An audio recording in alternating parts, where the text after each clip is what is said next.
বিশ্বকাপে লিওনেল মেসির ৮ গোল ৪ অ্যাসিস্ট, রদ্রির ০ গোল ০ অ্যাসিস্ট।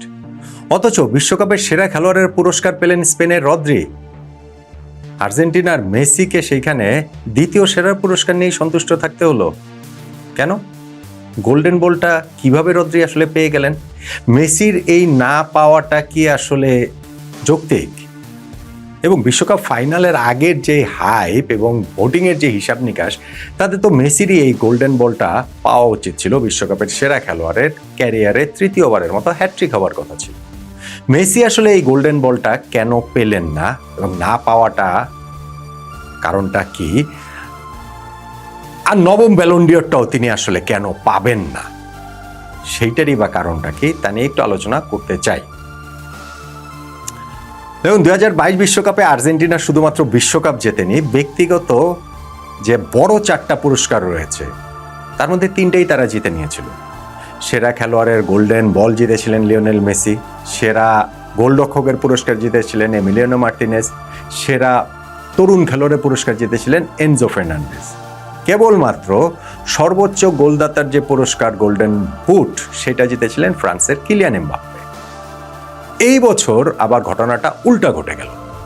গতবার যেমন আর্জেন্টিনা বিশ্ব চ্যাম্পিয়ন হওয়ার সাথে সাথে ৩টা এরকম পুরস্কার জিতেছেন, এক্স্যাক্টলি এই বছর স্পেন বিশ্ব চ্যাম্পিয়ন হওয়ার সাথে সাথে শুধু বিশ্বকাপ ট্রফি না, ওই ৩টা পুরস্কার তারাও জিতে নিয়েছে। আমরা বিশ্বকাপ ফাইনালের শেষে দেখেছি যে এই পুরস্কারগুলো নিয়ে তারা পোজ দিচ্ছেন যে সেরা খেলোয়াড়ের গোল্ডেন বল স্পেনের রদ্রি জিতেছেন, সেরা গোলরক্ষকের পুরস্কার উনাই সিমন জিতেছেন এবং সেরা তরুণ খেলোয়াড়ের পুরস্কার তাদের ডিফেন্ডার পাউ কুবার্সি জিতেছেন।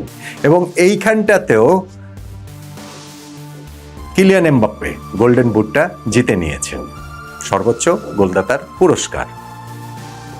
এখন ফাইনালের আগের যে হিসাব নিকাশ ছিল, সেই হিসাব নিকাশে লিওনেল মেসি তো গোল্ডেন বল জিতছেনই, তিনি গোল্ডেন বুটটা জিততে পারবেন কিনা সেইটা নিয়েই ব্যাপক আলোচনার জায়গা ছিল। স্পেশালি কিলিয়ান এমবাপ্পে যখন তৃতীয় চতুর্থ স্থানের ওই যে ম্যাচটা ফ্রান্স ভার্সেস ইংল্যান্ড, সেইখানটাতে তিনি 2 গোল করলেন, 1 অ্যাসিস্ট করলেন, 10 গোল 4 অ্যাসিস্ট হয়ে গেল।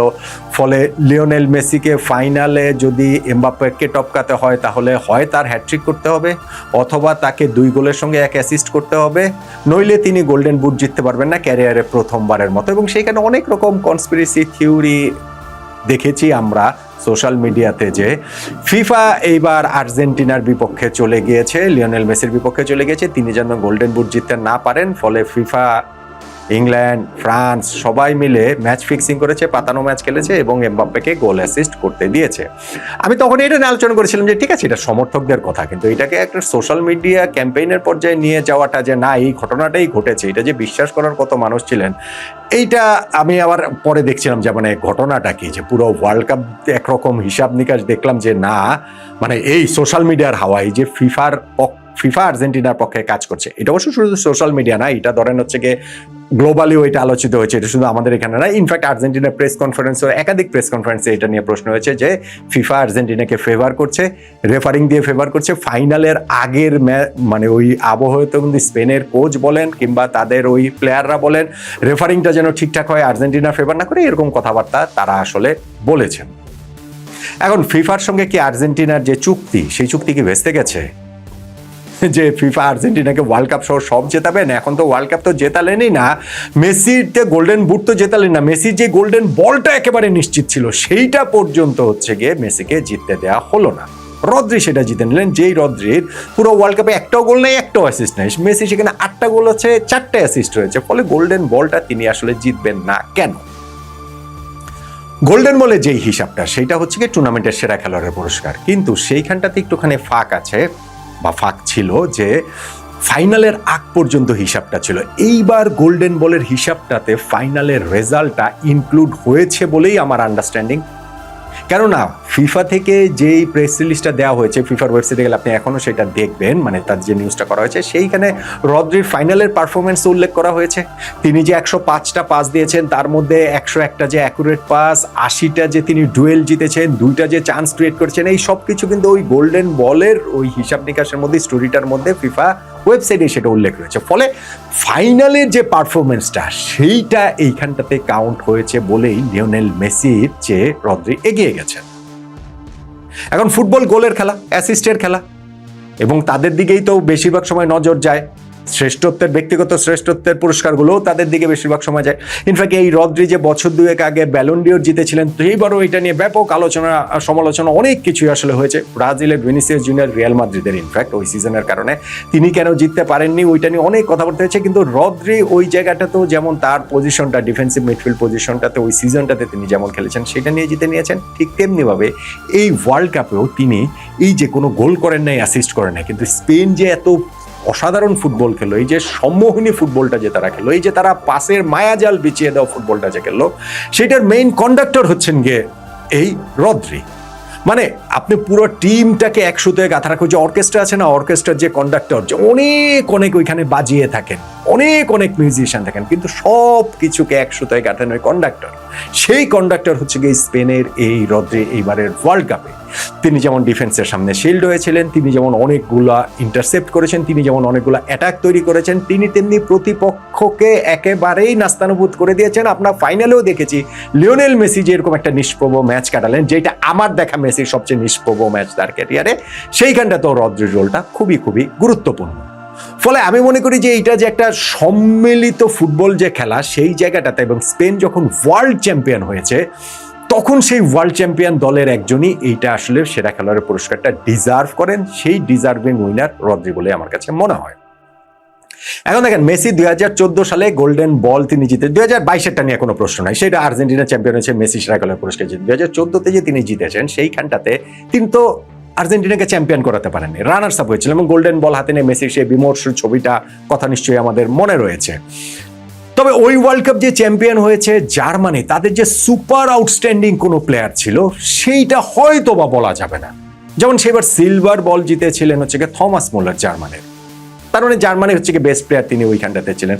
আরও তাদের অনেকের অবদান ছিল ওইখানটাতে। টনি ক্রুজ ওয়ার্ল্ড কাপটাতে সুপার খেলেছেন, ওই ওয়ার্ল্ড কাপটাতে মানুয়েল নয়ার সুপার খেলেছে, অনেকেই সেখানটাতে ছিলেন। কিন্তু আছে না যে একেবারে আউটস্ট্যান্ডিং পুরো টিমটা, এইবারে স্পেনের রদ্রির ক্ষেত্রে আমরা যেটা বলতে পারছি সেইটা তো আসলে ছিল না। আর আরেকটা জিনিস হচ্ছে কি, এর আগেও গোল্ডেন বলের ক্ষেত্রে সেরা খেলোয়াড়ের ফাইনালের আগে সেটা নির্ধারিত হয়েছে। আমি আগেও একটা আলোচনাতে বলেছিলাম, যেমন 1998 বিশ্বকাপের গোল্ডেন বল জিতেছিলেন ব্রাজিলের রোনালদো, অথচ ফাইনালটাতে তিনি কিরকম নিষ্প্রভ ছিলেন। তার ওই রহস্যময় অসুস্থতা, তিনি খেলবেন না, টিম শিটে নাম ছিল না, পরে ইনক্লুড হয়েছেন, কিন্তু ব্রাজিলের পরাজয়টা তিনি ঠেকাতে পারেন এবং তিনি আসলে পুরো ম্যাচটাতে দর্শক হয়েছিলেন। আবার 2002 ওয়ার্ল্ড কাপে অলিভার কান গোল্ডেন বল জিতেছেন সেরা খেলোয়াড়ের পুরস্কার, জার্মানির গোলকিপার। কিন্তু ফাইনালে ব্রাজিল যে জার্মানিকে 2-0-তে হারিয়ে দিয়েছে, সেইখানে কিন্তু প্রথম গোলটা সেই অলিভার কানের ভুলেই রোনালদো পেয়ে গিয়েছিলেন। ফলে ওইখানটাতে একেবারে যথার্থভাবে ওই মূল্যায়নটা হয়েছে বললে তো আর মনে হয় না। যেমন আপনি যদি এখন চিন্তা করেন, 98 বিশ্বকাপের গোল্ডেন বল আসলে জিনেদিন জিদানের পাওয়া উচিত, ব্রাজিলের রোনালদোর না। আপনি পুরো বিশ্বকাপের হিসাব যদি করেন, 2002 বিশ্বকাপের আবার গোল্ডেন বলটা রোনালদোর পাওয়া উচিত, অলিভার কানের না। সো ওই রকম ব্যাপার সেবা ছিল। কিন্তু এইবারের ওয়ার্ল্ড কাপটাতে লিওনেল মেসি এবং রদ্রি যে ব্যাপারটা হয়েছে, সেইখানটাতে আমার মনে হয়েছে যে ফাইনালের ম্যাচের পারফরমেন্সটা যদি আপনি কাউন্ট করেন, তাহলে রদ্রির এই পাওয়াটা যৌক্তিক বলেই আমার কাছে মনে হয়। এবং ঠিক আছে, মানে স্পেন এখানটাতে চ্যাম্পিয়ন হয়েছে, তাদের যে মূল খেলোয়াড়, এবং সেটা হচ্ছে গিয়ে দলীয় ঐক্যই তো স্পেন চ্যাম্পিয়ন হয়েছে, এবং তাদের মানে দলীয় পারফরমেন্সে, এবং সেইখানটাতে সবচেয়ে গুরুত্বপূর্ণ প্লেয়ার এই রদ্রি।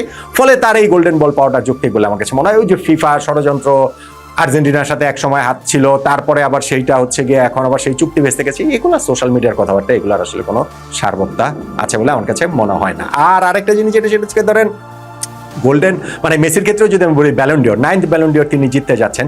যদি এবার তিনি বিশ্বকাপ জিতেন তাহলে তিনি 9th ব্যালন ডিওর জিততেন, ওইটা লোডিং ছিল নিশ্চিত। কিন্তু এখন যেহেতু তিনি বিশ্বকাপ জেতেননি, আমার মনে হয় না যে মেসি আর মনে হয় না ওই চান্সই আসলে না। বিশ্বকাপের সেরা খেলোয়াড় পুরস্কার জেতেননি, তিনি বিশ্ব সেরা, এই পুরো বছরের সেরা খেলোয়াড় পুরস্কারটা তিনি কিভাবে জিতবেন?